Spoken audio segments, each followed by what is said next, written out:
PBL is an instructional method that initiates students' learning by creating a need to solve an authentic problem. A need to solve an authentic problem. What does that mean? The learning of our student is driven by an engaging, real-world problem, a meaningful question to explore, or a challenge to design or create something in order to solve the problem. So, how does this environment look like?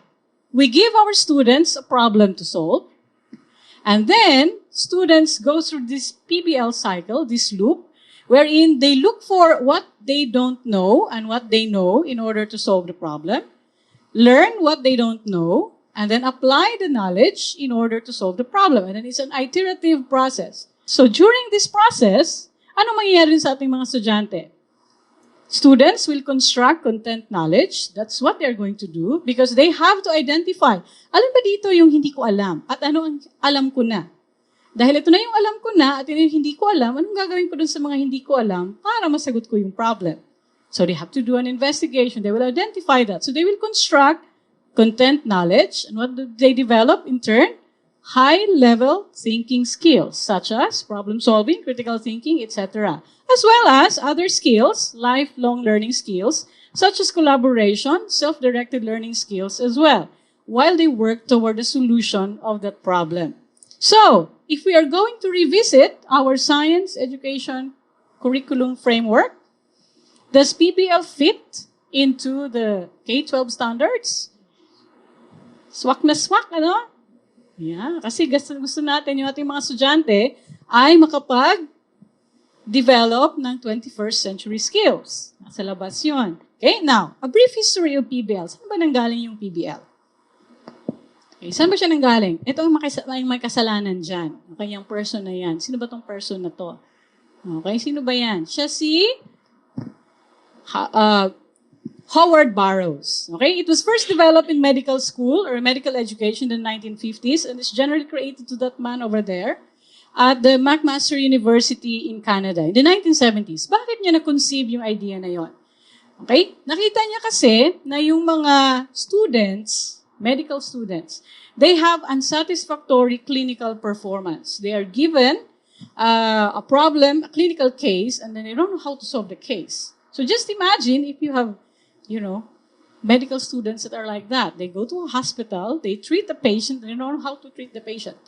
Okay? So, ang ginawa nitong si Mr. Howard Burroughs ay gumawa siya ng isang curriculum na kung saan ang mga estudyante, instead of memorization, didactics, okay, instead of having lectures inside the classroom, he switches the role. The student should be the one driving the learning process instead of the instructor. So, anong ginawa niya? First step sa isang PBL na curriculum ay si student, bibigyan niya ng case. Okay? Bibigyan niya ng case or issue or isang file ng isang medical case. So, bibigyan niya si student. So, students will be given here a case. And what do the students do with that case? Students will identify what they call as learning issues. LI. What are the learning issues that are related to this case? Okay? Learning issues, something like that. Okay, after identifying these learning issues, si student ngayon ay mamimili ng kung saang learning issues siya, may pinaka-list ang kanyang hindi alam. Okay, at yun ang kanyang i-research. So magre-research si student, and then after that, they will convene again. Okay, so what happens here? Let's say, for example, lahat tayo ay mga medical student.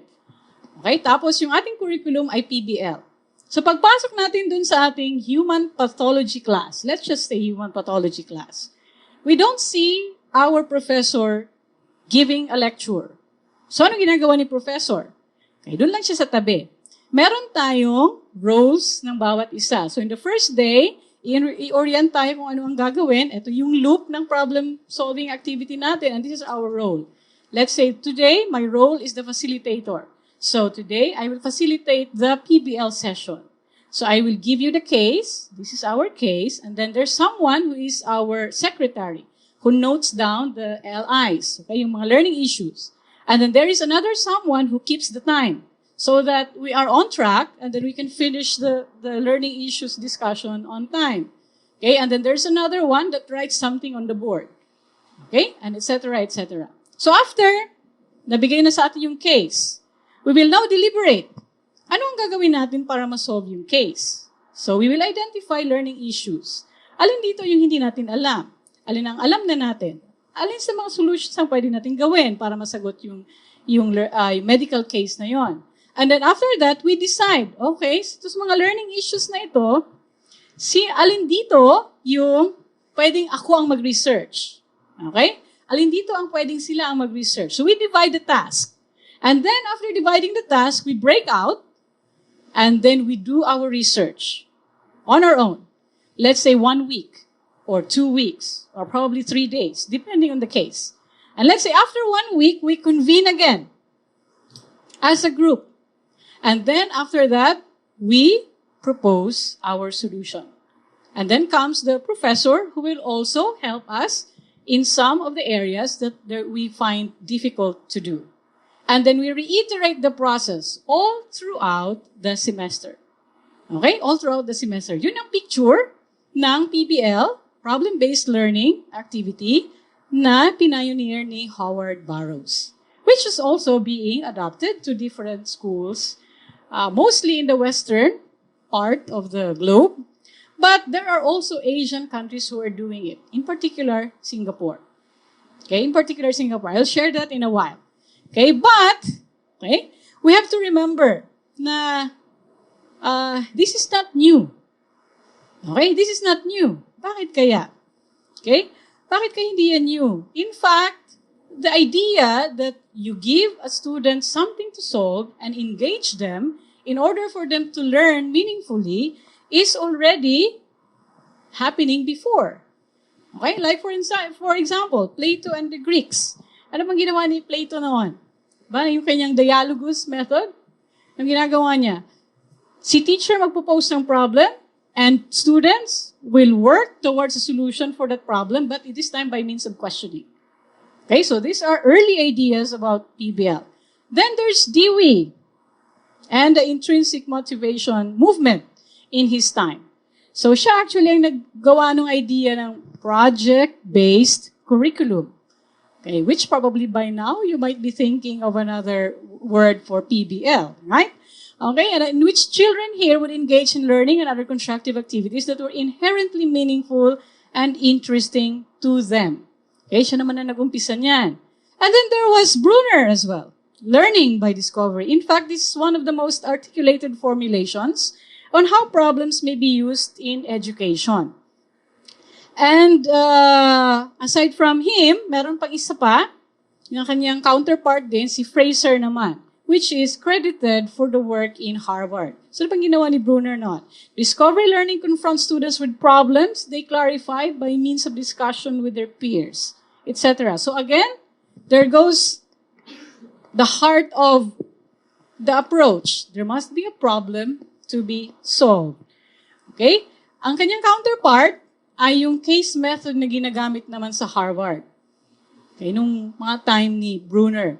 Okay, Fraser in 1931. So, anong ginawa ni Fraser naman sa kanila? So, just like what happened to Howard, nakita din ng mga teachers ng law sa Harvard University ang kakulangan ng mga students when it comes to making decisions about certain cases. So, what they did in that case is that they make the case method as part of the curriculum. Okay, the only difference is that in this way, cases are presented in the final years.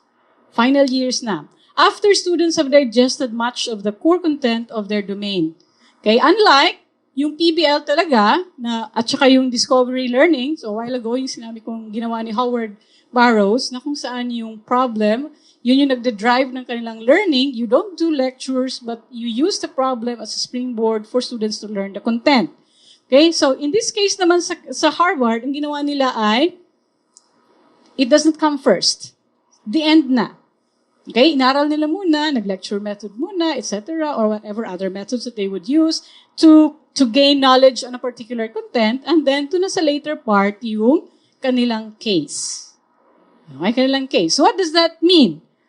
There is knowledge here, And then this time, because you have a case, you apply the knowledge that you gained to solve the case. Okay? Similar to that.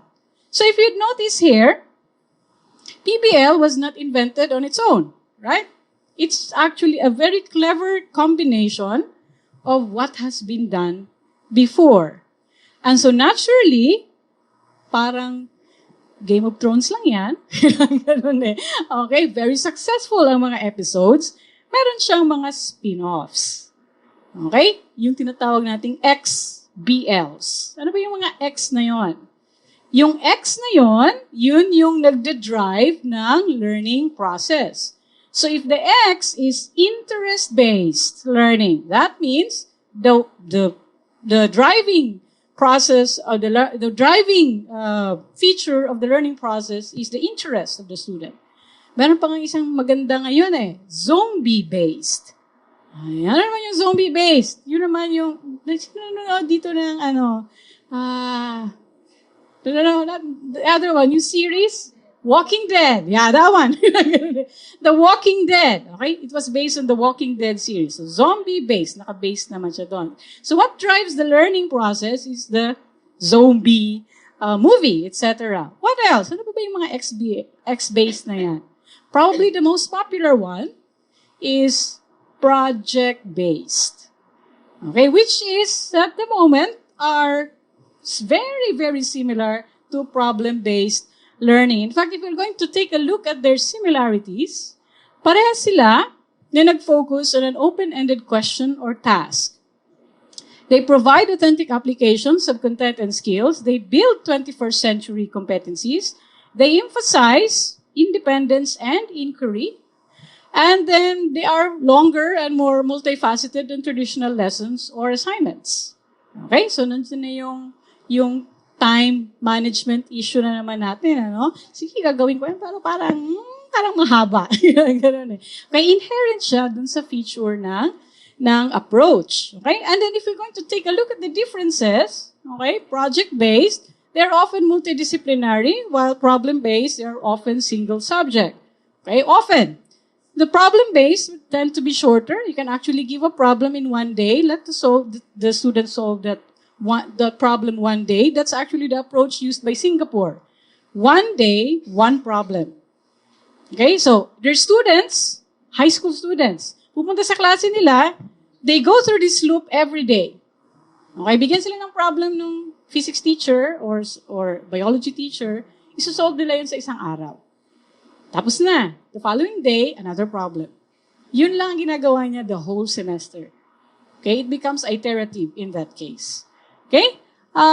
It follows general variously named steps, the project-based learning. Yung problem-based naman natin, it follows a specific, traditionally prescribed, just like this one.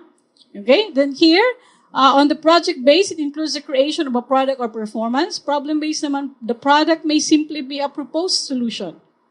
Okay? And then, project-based on the other side, it often involves a real-world, fully authentic task, while problem-based more often uses case studies or fictitious scenarios.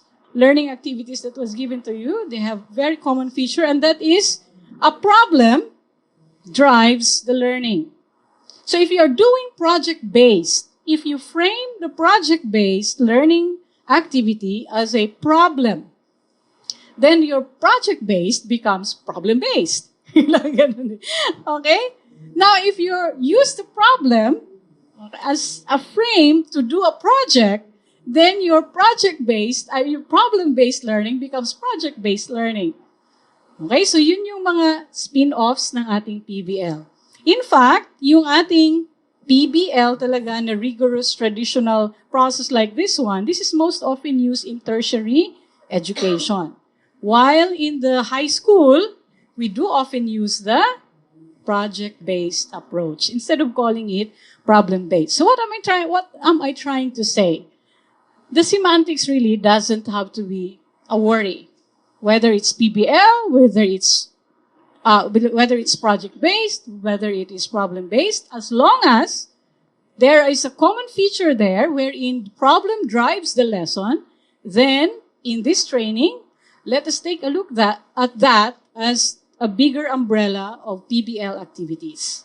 Okay, so meron tayong, yung heart ng ating activity ay isang product, isang problem to be solved, isang project which is framed as a problem. Then it could take, and that could take several forms of this. Our students will solve a real-world problem. They will design or create a tangible product, performance, or event. And they will investigate a topic or issue to develop an answer to the question or the problem. Then, we can classify that as PBL. Okay? So, I don't know. Some educators would make a difference between the two and move to the other. In my case, it really all depends on how you frame it. Okay? Because if the project is the problem, it's problem-based. Okay?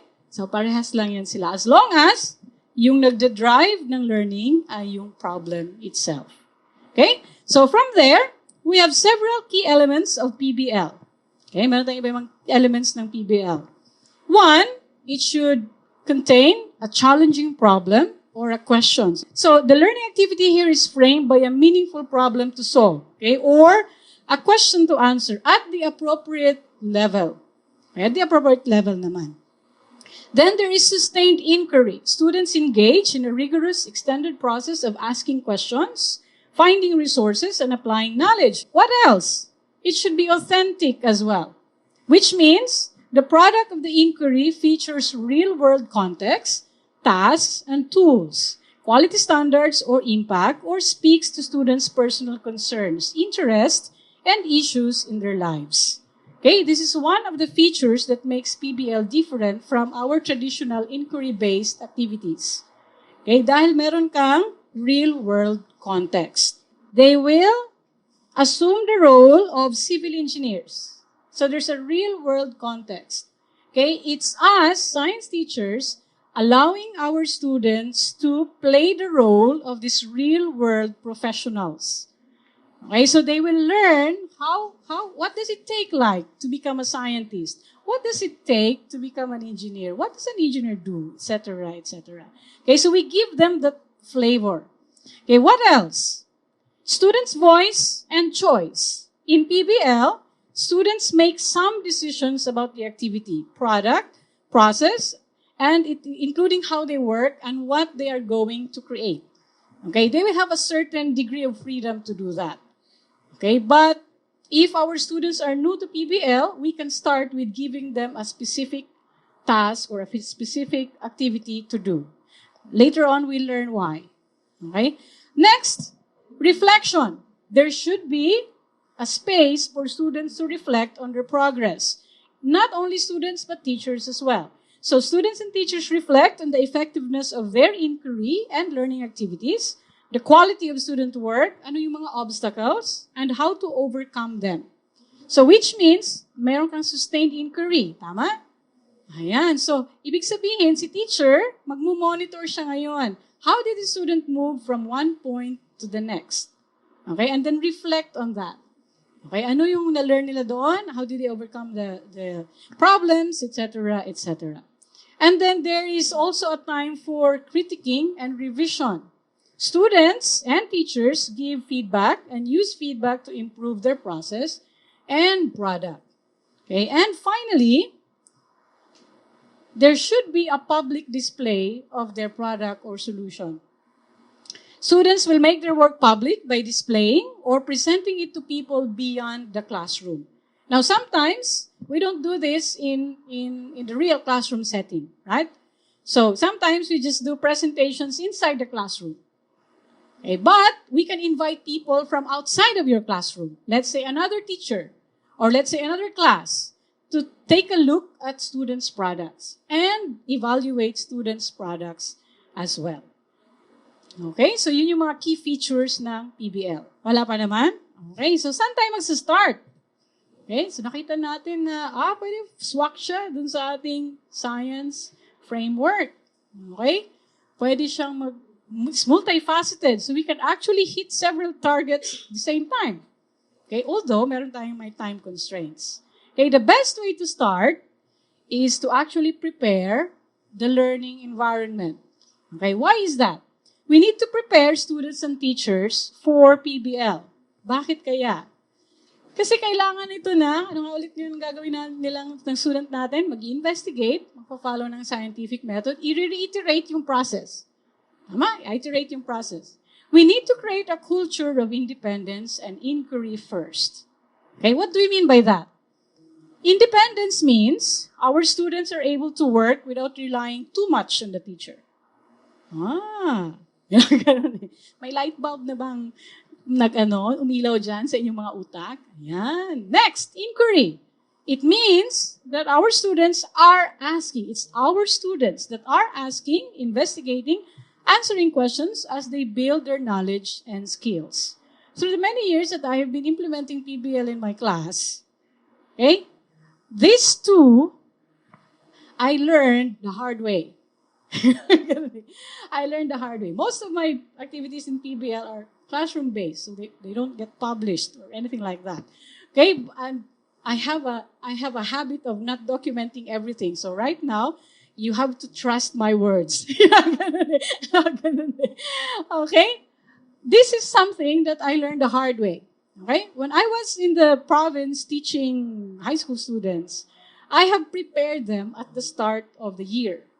Okay? So I give them activities and then I slowly let go of my control. So they know my dynamics. Okay? Alam nila yung aking dynamics. Na pag may tinanong sila, ang sasagutin ko lang ay, what do you think? What do you think is the answer to that question? Ayan. So bago sila magtatanong sa akin, maghanap muna sila ng sagot. Tapos may sasabihin nila sa akin, ay si ma'am naman, pag tinanong namin, babalik din naman sa amin yung tanong. Okay, they already know my dynamics. Now, when I transferred after 5 years of teaching there in the province, I went back, I teach at PNU. I gave them a case. There was a murder case, blah, blah, blah. These are the victims, blah, blah, blah. And these are the people who went into that room, etc., etc. What you're going to do is this. Devise a plan to investigate who is the murderer. Something like that. Okay? So, I thought they got the idea. Okay, this was in 2009 when I first came to PNU. So, I was teaching first-year college students in an integrated science class. So, scientific method. So, I was thinking, okay, sige, okay na, nag-gets niyo ako ng gagawin, di ba? Ayan. 1 week, okay? 1 week, we'll meet again the next week, and then you have to show me your product. The following week, nag-show sila ng product nila. Ito daw yung gagawin, ganyan. Tapos, nagtataka na ako. Sabi ko, bakit parang very deterministic yung kanilang approach?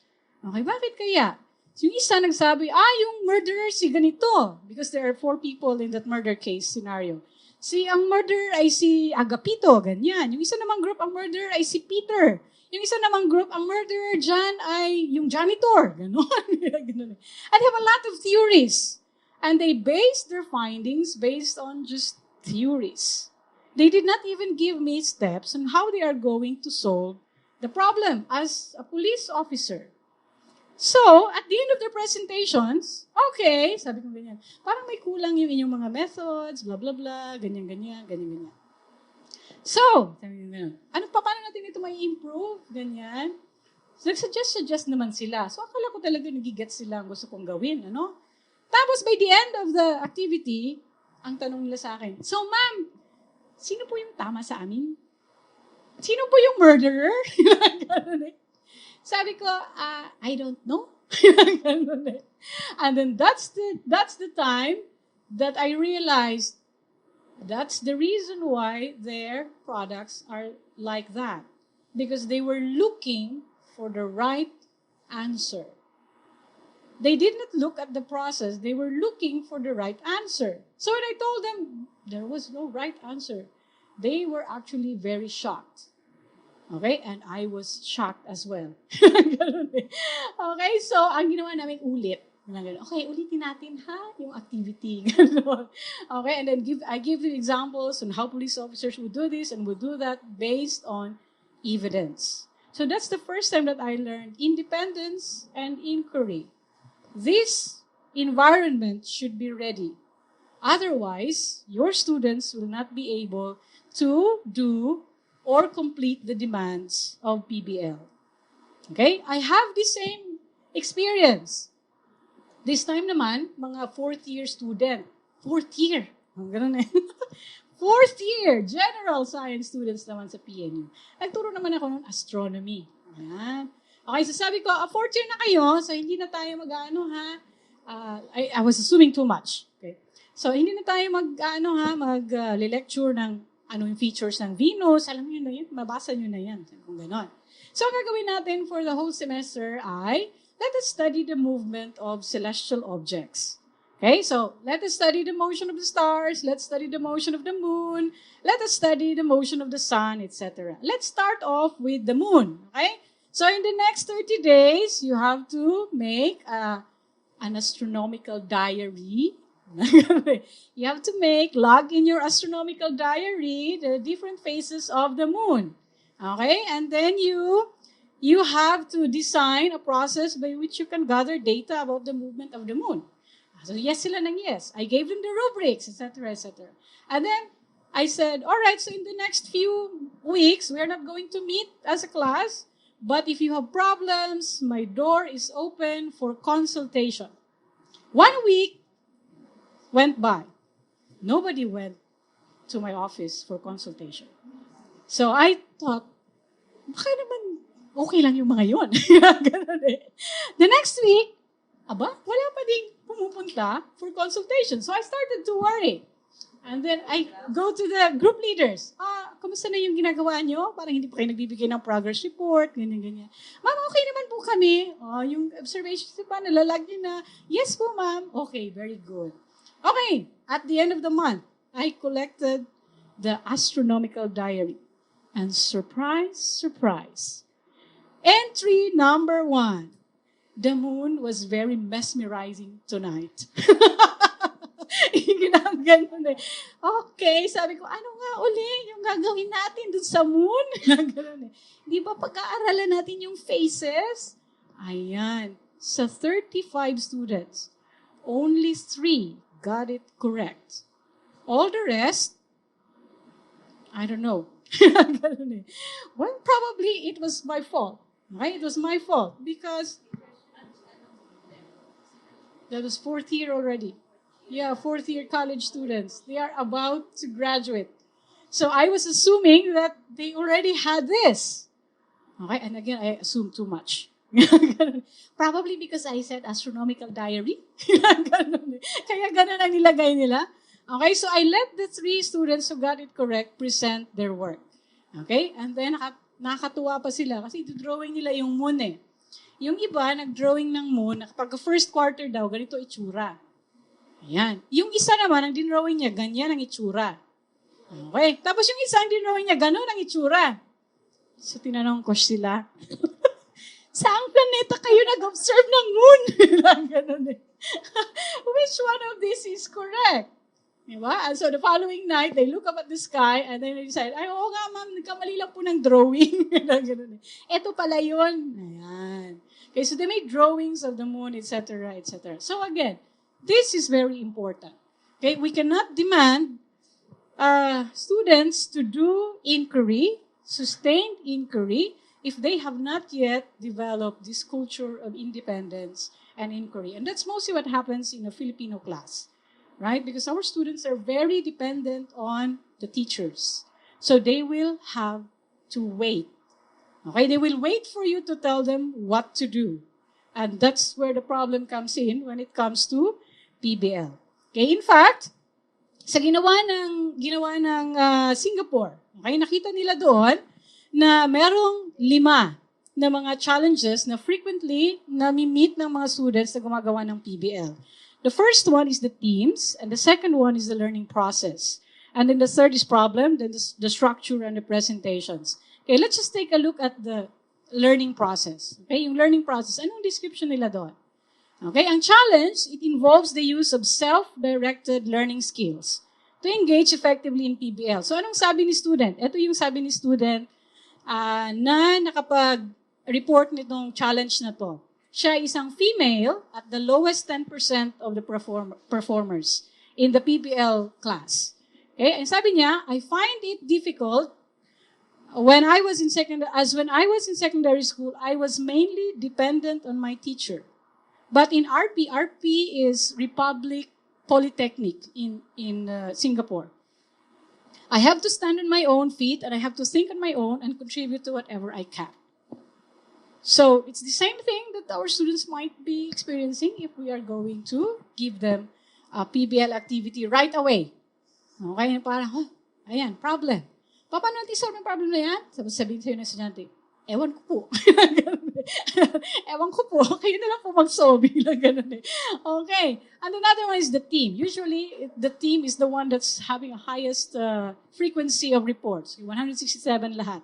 Okay, this one is from a female top 10% performer. Sabi niya, sometimes the group might be too lazy to discuss and do the work. So then their learning will certainly be affected, etc., etc. So these are some of these challenges. In fact, nung tinignan nila yung sub-teams ng team challenge, they found out that unmotivated and uncooperative members are the highest in frequency.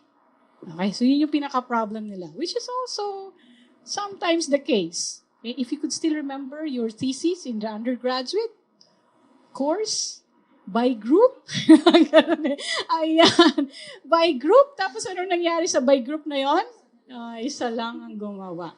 Okay? So, one of the problems there, that often recurs. Okay?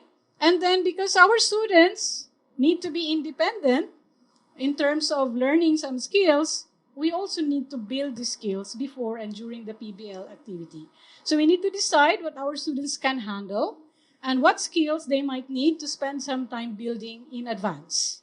Okay, so if they need an advanced skill in research, then we have to teach them how to do research first before we let them do a research on a problem. Okay? So we know our students best. Okay, so alam natin kung saan yung kanilang mga skills at the moment. So don't be like me, don't assume too much. Okay, always happens. Okay, and then model the process. Okay, we need to model the process and know when to let go. First, we need to do the I do, you watch stage. I do, you share, or you help stage. And then you do, I help stage. And then finally to the you do, I watch stage. Okay, which is very similar to inquiry-based, right? Because the different levels of inquiry activities is also similar to this one. But again, if it's PBL, the driving feature in your lesson or the learning process is the problem itself. Okay? Na fini-frame natin. And then we scaffold through para makarating si student dito banda. Okay? So that's why in high school, we don't normally do a full PBL na very independent yung students natin. Unless, of course, if they already have the basic skills to do that. First, we need to model the process to them. And then later on, let go of the learning process.